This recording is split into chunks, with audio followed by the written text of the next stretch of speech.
이제 집계가 끝났기 때문에 청구의 두 번째 단계인 청구 집계 내역 확인 메뉴 위주로 설명을 드리겠습니다. 청구 내역 집계 이후에 오류까지 처리된 상태에서 하는 작업을 보여드린 거라고 참고하시고 이해하시면 되겠습니다. 청구 집계 내역 확인 레이아웃도 아마도 이전과 좀 크게 달라진 걸 알 수가 있을 거고, 참고로 다크 모드입니다. 상단에는 이제 집계 내역이 그대로 있겠죠. 오류 건수 확인해 주시고, 대상자 리스트가 왼쪽에 있고요. 가운데 있는 생명 정보, 원내 처방, 원외 처방, 특정 내역 이렇게 나눠져 있습니다. 뭐가 달라졌냐? 특정 내역이 바깥으로 빠졌잖아요. 바로 볼 수가 있거든요. 그래서 이런 부분은 특히 특정 내역이 뭐가 들어가 있는지 명세서를 클릭할 때마다 편리하게 볼 수가 있는 점이 이전과 다른 것 같습니다.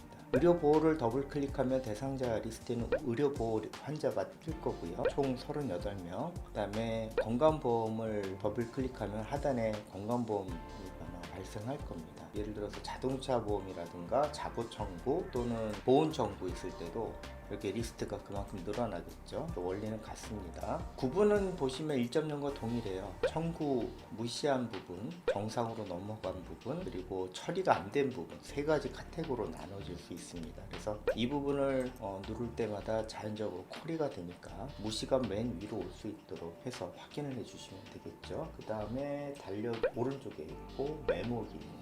메모는 나중에 좀 설명을 드릴 텐데 새로운 기능들이 생겼어요. 여기 보시면 태그 관리라는 게 있어서 내가 원하는 심사자를 위한 기능이죠. 그래서 어떠한 걸 붙였는지 태그를 붙일 수가 있어서 이 부분에 대해서는 제가 나중에 한 번 더 자세히 설명을 드리도록 하고요. 오늘은 개괄적인 것만 일단 위주로 설명을 드릴게요. 이전에 청구하는 방법과 동일하거든요. 그래서 주로 여기서 하는 거는 사전심사에서 무시되거나 점검 안 된 거 그런 것들을 체크하는 거니까, 이전처럼 여기 보면 사전심사 버튼을 누르면 이 자체로 심사가 되고요. 무시 부분을 누르면 어떤 내역이 무시됐는지를 이렇게 일목요연하게 볼 수가 있습니다. 일단 사전심사를 한번 더 눌러보시고 이 내역에 있어서 문제가 있으면 차트를 고치거나 또는 정말 무시할 내용이 있다면 그냥 무시하고 넘어가면 되겠죠. 그래서 예를 들어서 뭐 약제에 대한 이런 삭감주의 정도는 무시를 해도 청구를 해도 될 겁니다. 저는 이거에 대해서 구분하기 위해서 제가 태그를 미리 만들어 놨거든요. 이런 경우에도 이렇게 태그를 이렇게 놓고 메모 저장을 하면 심사자나 이런 분들은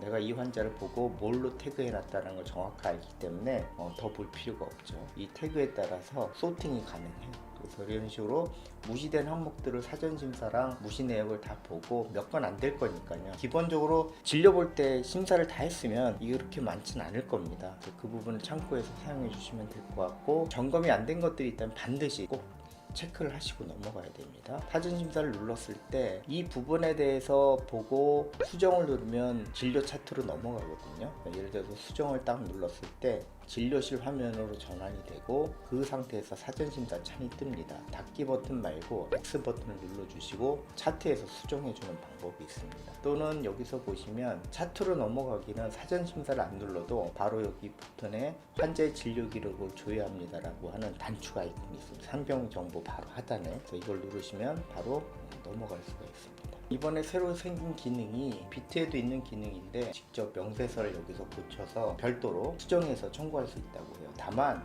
이 부분은 차트하고 연계가 안 되는 부분이니까 주로 심사자가 있는 병원들이나 진료 기록과 다르게 청구할 수 있는 가능성이 있다고 한다면 절대로 이 부분은 따라하지 마시고, 수정 모드는 비트에 있는 수정 모드와 동일하다. 진료 기록과 상관없이 명세서 레벨에서 고쳐서 청구하고 이 부분은 차트에 반영하지 못한다. 그렇게 이해하시면 될 것 같습니다. 청구 명세서의 금액적인 부분들 오른쪽 하단에 잘 나와 있고요. 이전보다는 훨씬 더 잘 볼 수가 있고, 가장 큰 특징은 앞에서도 말씀드렸지만 특정 내역을 바로 볼 수 있다는 거. 이거는 1.0에서 저희가 피드백을 받고 꼭 좀 해달라고 해서 이번에 반영을 했기 때문에 성병과 원내 처방, 원외 처방, 특정 내역을 한 화면에서 볼 수 있다. 이해하시면 될 것 같습니다. 그래서 이렇게 다 처리를 하고 나면 다시 청구 집계 내역 확인으로 넘어가셔서 여기서 변환, 그 다음에 송신, 두 가지 작업만 진행하시면 되고 1.0과 동일하다. 일단 청구의 두 번째 단계인 청구 집계 내역 확인 및 수정에 대해서 설명을 드렸어요. 다음번에는 이제 변환하고 그 다음에 송신하는 부분도 2.0 기준으로 보여드리도록 하겠습니다. 그래서 2.0으로 변환하고 청구하실 때 반드시 이 동영상을 꼭 한번 봐주시면 좋을 것 같습니다. 이상으로 이지스 2.0 기준으로 청구에 관련해서 설명을 마치도록 하겠습니다.